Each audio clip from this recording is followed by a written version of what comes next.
Hello, thank you for joining us on this episode of Sports Bets for Free. My name is Scott Jenkins, your host, just a local sports bettor here in Phoenix, Arizona, and hopefully today with our bets and your bets, it's going to be another profitable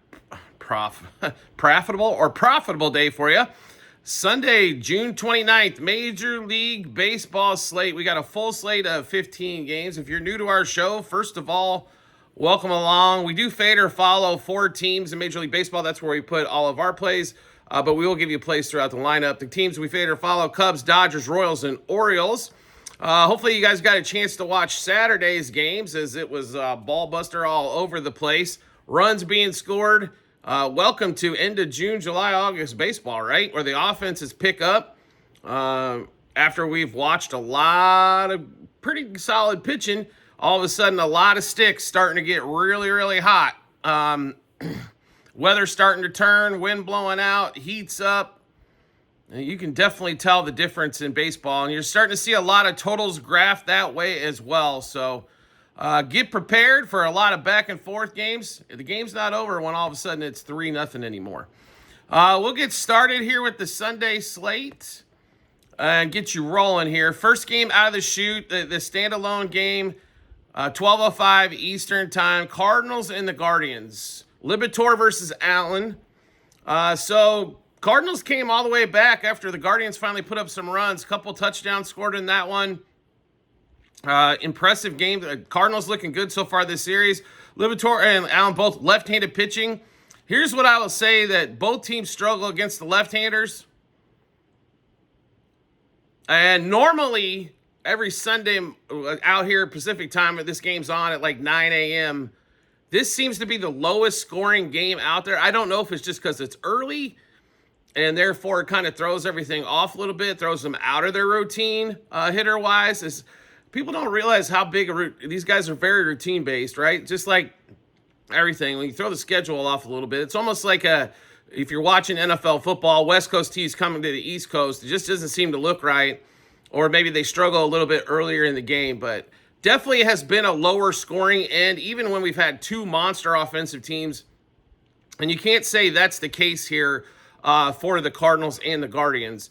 There has been, like I said, there was power going off in game 2. I don't know if we see it here in game 3. I think we get more of a pitcher's duel, so to speak, in this one. Like a 4-3, 4-2 game, maybe even a 3-2 game here. Even though Allen and Libator have not been that strong overall, I mean, Libator comes in with the ERA near 4. LT Allen's over 4.5. Both guys around 500 for a record, but I don't think we see a ton of runs in this one here, and it's Sunday to boot, right? Which always seems to be the odd day of the week when it comes to Major League Baseball. So this one here, I would move if you're going. We recommend in this one here maybe a slight lean to the Guardians. Saying they don't get swept at home in this one, but under 8, under 4.5 front 5, as we probably won't have too many under games on the card, but do like I said, a little bit lower scoring in this game here. Maybe I wouldn't necessarily want to play either way. I'd more focused on the total. And like I said, this early morning slot hasn't produced many runs on Sunday morning, so the way we go in that one. Next game up, we get into the 1:35 Eastern time frame games. Pirates, Mets, Frankie Montas and Burrows for the Mets. So Pirates want to play the Mets all 162 games because the Mets are making their offense look spectacular. And I think what we continually see with the Mets is, on paper going into this season, they were going to have to be a team to be really led by their offense. So far this season, it's really been led by their pitching. That's starting to slip away, to say the least, right? So this one's an important game here for the Mets. They got to get the ship righted a little bit. Frankie Montas, second start after coming off the injury list so far this season. Maybe a little, fresh arm there. He's still on a little bit of a pitch count here as well. The Mets are a pretty sizable favorite here on the road again. The Mets are a fantastic home team, one of the best home records out there. On the road is where they have really struggled. Now, the Pirates, on the other hand, haven't been that great at home. But they figured out how to win Friday and Saturday's game. Saturday with the long rain delay as well. I think simply put in this one, I expect the Mets to probably win this game, but a close one. So Pittsburgh plus a half front 5 first 5 innings. Pittsburgh plus 1.5 for the game. If you want to take something a little bit simpler, a little bit juicier though, Pittsburgh plus 2.5, where they can lose by 2 or win, or in that range there, I think is definitely some pluses there. Totals at 9.5 in this one. Obviously, to kind of pick up the pace from the first 2 games that were scored around 10 runs. I'd stay away from the total. I think it's somewhere close to that. 5-3, 5-4, maybe a 6-5 game, maybe on the outside there. So I think it's pretty close to the total. So I'd stay away from that. Focus on Pirates on the run line, plus 1.5, plus 2.5, and then plus 0.5 in the first 5. Next game up, Blue Jays and the Red Sox. Are the Red Sox done scoring from Saturday yet? I don't know, because they put up 2 touchdowns by themselves. Obviously, the sticks all came together in one day. And it's, they hit Bassett, who's been, now has had second start in a row that's been god-awful. Walker Buehler versus Lauer in this one. Totals at 10, which, when these totals get to 10, it gets a little tougher to keep playing overs and things. But this might be an opportunity where 10 isn't enough. Walker Buehler's gotten shelled in multiple starts here as of late. Lauer's ERA looks pretty good, but you really don't have a lot of confidence back in Lauer too much in this one. I will say this. I do like Toronto in the first 5 in this game, and I do like Toronto to win the game. I'd also be curious, another solid thing is if we get that total down to 9.5 where 10's a winner, I think definitely has some positives there. Toronto over 4.5 team total as well. If you get them at 4.5, I think it's got some great value in that one as well. Next game up, also 1:35 Eastern time, Braves and the Phillies in a series that just don't make any sense so far, right? Phillies come out and score, 13 runs in game 1. Of course, they're back to their normal ways of 1 run in game 2. Spencer Strider, after his first couple starts, he got hit around, but he hadn't pitched in over a year, right? Like, all of a sudden, Strider's looking better and better and better, right? That one you can say for sure. So he's definitely the ace of the staff. It's not even remotely close, especially since they've got injuries all over the place still with the pitching staff. But do really like the Braves. Probably going to be a lower scoring game here with Ranger Suarez going for the Phillies. Totals at 8.5, more than likely an under there. Do really like the Braves. Money line first 5 and money line for the game. They're only $1.30, $1.40 favorite in this one as well.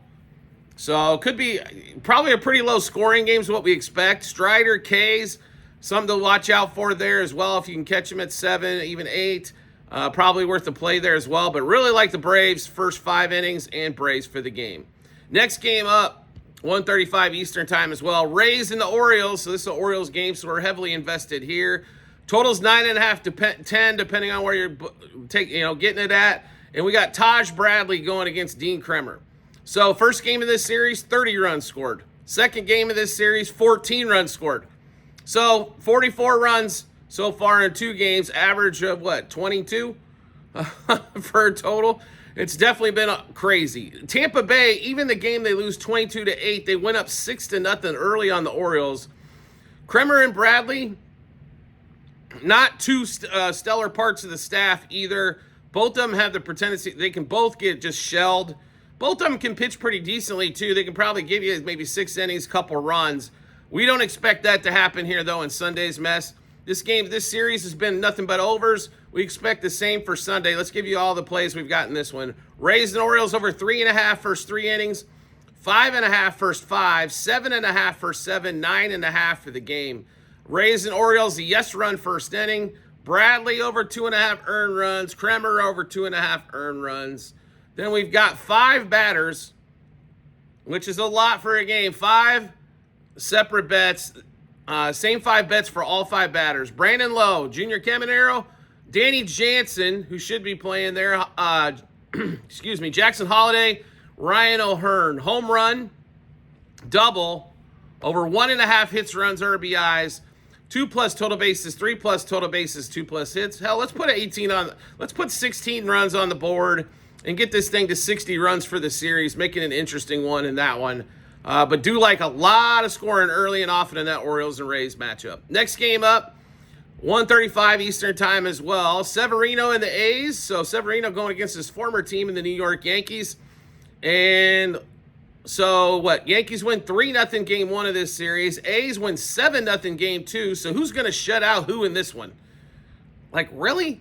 Can somebody please explain? I mean, the Yankees offense, I can understand them scoring 3-0. The A's scoring the donut didn't make any sense in this series so far. And wouldn't you know it, the Rays are within a half a game of the Yankees, who had a monster lead in the AL East. Then all of a sudden, the Yankees are in big trouble. The main reason's been the offense. I mean, there's no reason to only put up 3 runs in game one and to score a donut in game two. Didn't make, like I said, any sense whatsoever. Severino's pitched decently for the A's. Stroman coming back from injury. And Stroman, I can't remember the last time I saw Stroman pitch well. I'll put it to you that way. The Yankees, for some reason, are a $2 favorite in this one, which is way too much. Way too much. How do you possibly get behind the Yankees here with Stroman on the mound at $2 favorite? So, this game here, A's, money line, probably dog of the day as well. As we go through the rest of the list, we'll let you know as well. A's plus 1.5. A's plus a half a run first 5. A's plus 2.5 as well if you want a little bit more comfort there. A's over their team total. A lot of opportunities here. I think the A's, even though they have struggled, mainly they lose when they don't pitch well. The exception being this series, right, when they lose the 3-0 game. But normally it's because they don't pitch well. They should be able to hit Stroman on his first game back. Next game up, Reds and the Padres. So the Reds gave away one and the Padres stole one in game 2 of this set. Nick Martinez almost pitched the no-hitter on Friday. Andrew Abbott, even though he didn't have his best stuff, pitched really well for 5 innings. Unfortunately, that Reds bullpen is more than shaky. It is god-awful. And the Padres pick up a late win. Kolek versus Lodolo in this one. And if you look at the Padres' record against above 500 teams, they take advantage of the bad teams in the league, and they struggle normally against the better teams. And the Reds are above 500. In fact, we expect the Reds to still continue to go that far. They're going to have to make some sort of move to get some bullpen help, but their offense continues to click. They should be able to hit Kolek. Kolek is not anything that stands in the way here. Lodolo pitching for the Reds. One play I will point out that we don't play a lot of, but yes, run first inning.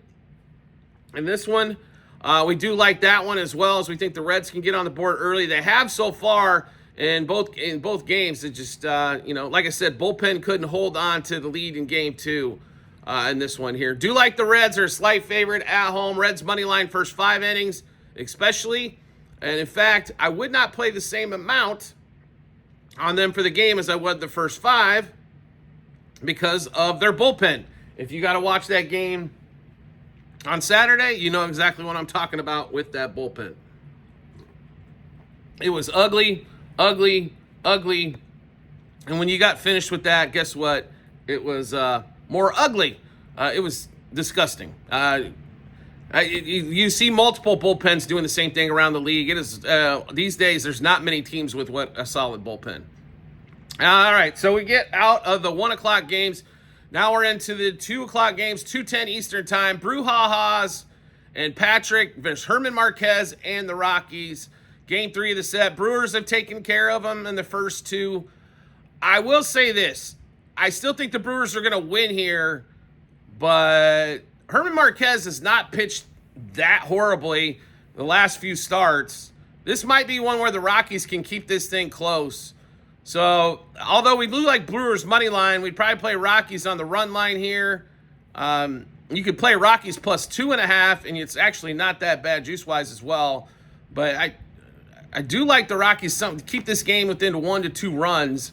And not, have a 3 to 5, somewhere in that mix there. But expect the Brewers to kind of just hang on top, finish off the sweep here, and continue to make their way towards the Cubs in the National League Central. Next game up, 2:10 Eastern time as well. Dodgers, Royals. So the crapper of the day was definitely, I think, the Royals winning on Ohtani's start. They win 9-5. Second, the most runs scored by the Royals at home all season long. This game here, they've got a much better pitcher going than Lugo. Bubic has been, he might be one of their he could possibly be an all-star. He's pitched well. Another left-handed. The Royals really have two left-handers. I know Noah Cameron didn't pitch fantastic, but pitched good enough on Friday's game. But with him and Bubic, they've really done well from the left side. And their ace, Cole Reagans, has fought a couple injuries. Otherwise, they'd have three dominant lefties. Instead, they've had to use Lorenzen to start instead of just going with those three and then Waka and Lugo, who pitched really good on Saturday. They've had to use Lorenzen a lot more, who I know they'd rather use out of the pen a little bit. But until Cole Reagans gets healthy, we're going to see. Now, no starter named yet for the Dodgers, so another bullpen day here. Bobby Witt finally gets 4 hits on Saturday's game. Regardless of what you feel about the Royals, baseball just feels better when Bobby Witt's getting 2+ hits. That's all I'm going to say there, right? It's just more enjoyable when he's getting hits. Vinny Pasquantino home runs. Shohei didn't do much.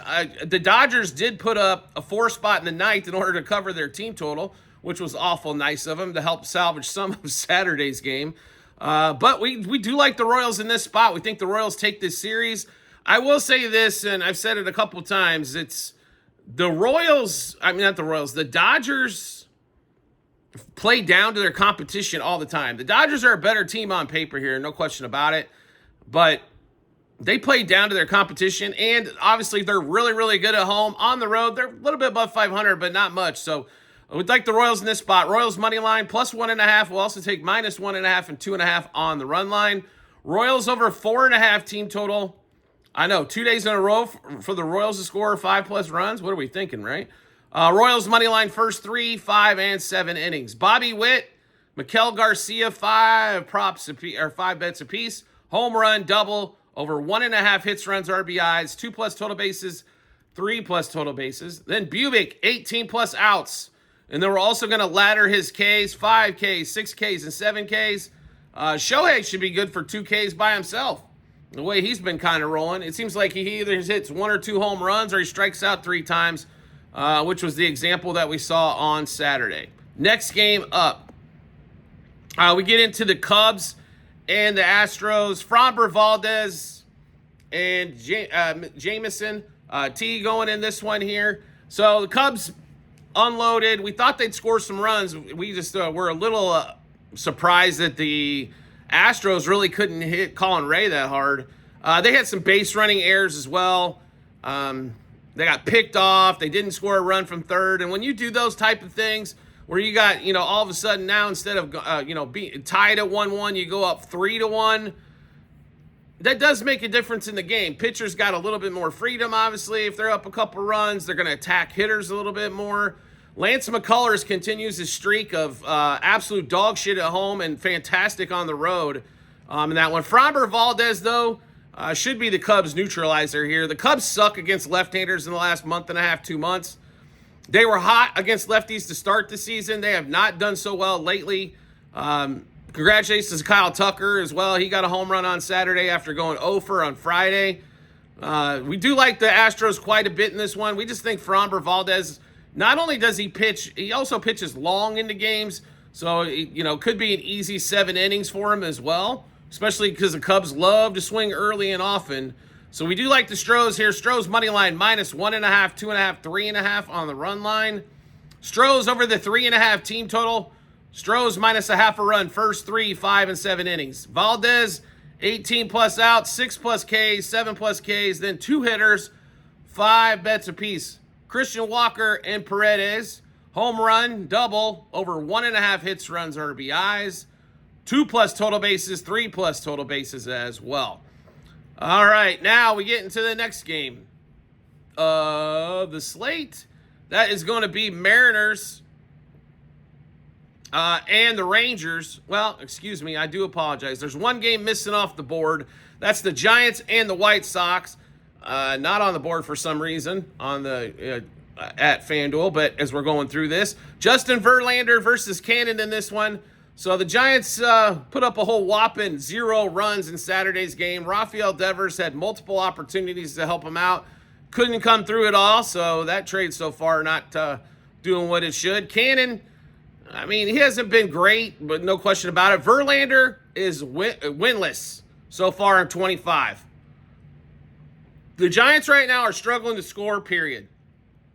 They do win Friday's game by putting up a whopping 3 runs. This is against the White Sox. They scored 3-0 in 2 games. That's 1.5 runs. What are they doing? I really don't understand. If the Giants think they're going somewhere with this offense, it might be an offense that does well in the postseason because you don't have to score as many runs, but they ain't gonna get there at this rate. Verlander, I think, continues his winless streak, and the Giants don't win. Give us the White Sox plus on the money line. They're there with the dog of the day with the A's. White Sox also plus 1.5. You can probably play them plus 2.5 if it's not too juicy once that comes out as well. Next game up. Now we're into the Brewers and the Rockies. I'm sorry, not Brewers, Rockies. What the hell are we doing here? Mariners, Tigers, 2:35 Eastern time. Luis Castillo, Jack Leiter. We saw a tight game go to extras. And this is not Luis Castillo. This is LM Castillo. There is a difference between the two pitchers there on the Mariners. Jack Leiter going, and I'll be really honest, Kumar Rocker pitched really well. The Mariners offense kind of struggled. Rangers pull it out in extra innings after bases loaded. I like the Rangers here at home. They're a dog as well. Money line first 5, money line for the game. Also play them plus a half first 5, plus 1.5 on the run line as well. Like both those options. Next game up, 4:07 Eastern time. This game, so we're recording this while this game's still going on. And it was 2-2 forever in this thing. I can't figure out how there wasn't more runs scored against Kyle Hendricks. That's the nature of the Nationals offense. We'll score, you get 2 touchdowns, or we can't hit a guy we should smack all over the ballpark. Parker versus Kokonowitz in this one. Kokonowitz continually gets crushed at home. And Parker and the Nationals are a dog in this one again. Once again, I don't think the Nationals are world beaters, but their offense can be pretty deadly and dangerous. Nationals, money line first 5. Nationals plus a half front first 5. Nationals plus 1.5 for the game. Also would not surprise me if this thing does go over the 9.5 total as well in that one there. Next game up, Marlins, D-backs. So the Marlins, hottest team in baseball right now. They won 6 consecutive, right? They're rocking and rolling. And the D-backs once again give up a big how bad is it right now? We live here in Phoenix. I'm not a Diamondbacks fan, but man, I can feel for every Diamondbacks fan on earth. You can't hold a lead.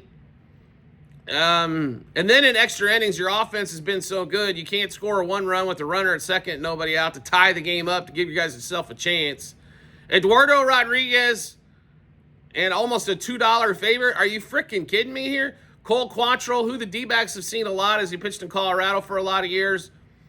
The Marlins are hot. The D-backs are cold. The best thing that could happen to the Diamondbacks, if you're a fan of the organization, is for them to lose a lot of games between now and the All-Star break. So that way they become a seller and trade off some pieces, because they probably have more pieces than anybody else to trade off and get a bushel of prospects in the return.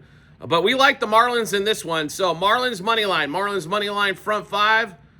Especially Marlins plus 1.5, Marlins plus a half first 5. You can look at this game going over 9. Marlins over their team total. I think you got a lot of plays to play here for the Marlins. Like I said, they are hotter than a firecracker, winning 6 in a row at the moment. Then we get into the Sunday night baseball game.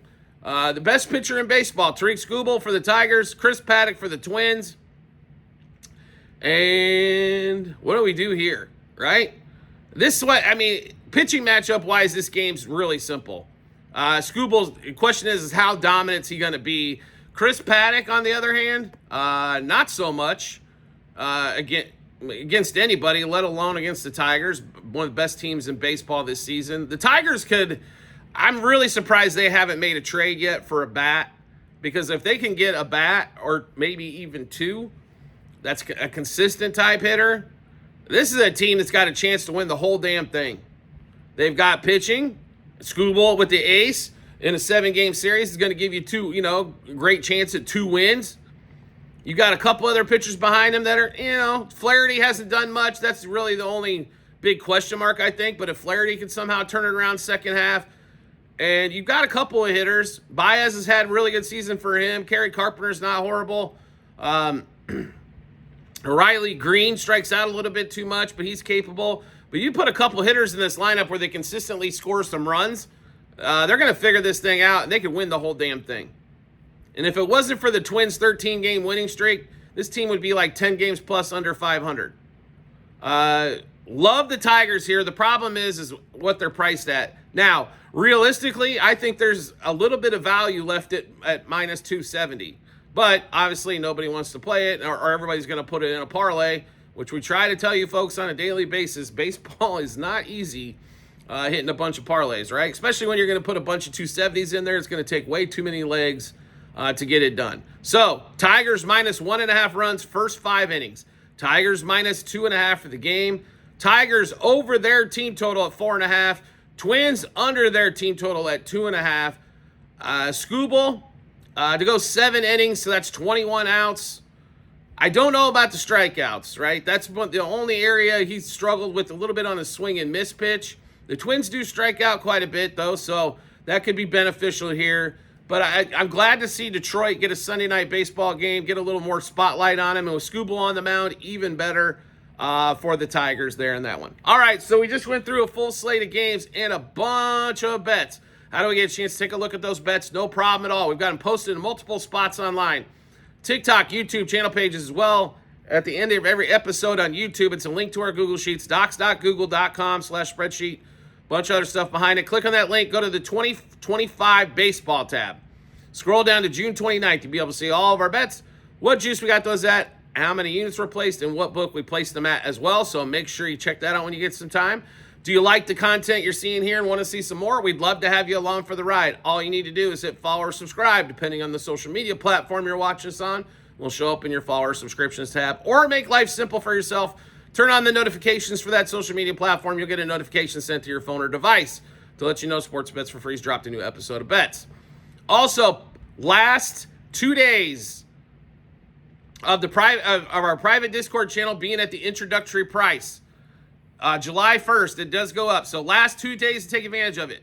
You will be grandfathered in at that price for as long as you stay paid active. Unlike AT&T or Verizon, I will guarantee it more than 3 years. You need, in order to get on the Discord, subscribe to us through TikTok. Once you do, we will send you the invite to the Discord to get you on there. For the Discord, you got a bunch of extra stuff besides the baseball going on right now. WNBA, golf, Formula One, which we've been smacking left, right, upside down, and back. UFC, we did put out a little bit as well. So you're getting a bunch of additional plays, plus get to ask lots of questions, whether you're a novice, been doing this for a long time, just want some additional help, whether you're betting $1 or betting $100,000. There's all kinds of different players on the Discord. There's a lot of people on there. You can ask questions. A lot of them will answer there too. Sometimes they may be just a little bit too much chatter, but if you like talking sports, if anything else at all, the Discord channel for us is where to be. Subscribe to us through TikTok. Once you do, like I said, I will give you that Discord invite.